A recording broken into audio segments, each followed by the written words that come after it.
Ayan mga kaibigan, so tayo po magluluto ng chicken wings. Kaso kulang po yung ating chicken wings kaya dinagdagan na lang natin ng chicken legs. So meron po tayong bawang sibuyas, patatas at saka carrots. Yan po ang ating lutuin with matching bell pepper. So igigisa lang po natin yan mga kaibigan. Yan, ganyan lang naman po talagang magluto. Kailangan po lahat ng ating niluluto ay dadaan sa ginisa. Hindi totoo yan. Bawang sibuyas po ang nauna, kasunod na po rito ang ating chicken. Na igigisa-gisa po natin ang ating chicken para yung kanyang katas ay mapunta na sa sabaw. Kailangan natin pakatasin po yung ating chicken para yung kanyang lasa at sabaw ay mapunta na po sa sabaw. Ay, lasa at sabaw pa sa sabaw na ba yun? Ayan po mga kaibigan. So gigisa-gisa na po natin ang ating chicken. Lagyan na po natin ng durog na paminta para yung kanyang lasa at manuot sa ating nilulutong manok.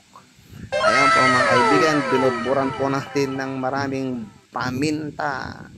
May kasama pong dahon ng laurel para yung lansa ay hindi po natin masyadong malasahan. Ayan po, lagyan na po natin ng toyo.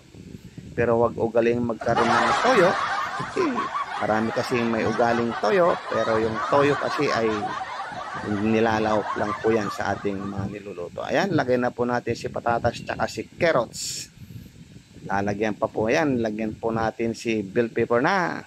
Ayan po mga kaibigan, ganyan lang po kabilis ang magluto ng ulam for today. So hindi pwedeng di natin tikman po yan. Ayan po mga kaibigan, pulang-pula po yung ating sili. Hindi natin dinurog pa dahil may mga batang mag-uulam din. Ayan. Ayos. Ayos. Tingnan nyo mga kaibigan, malapot na yung kanyang sabaw. Tikman na natin yan.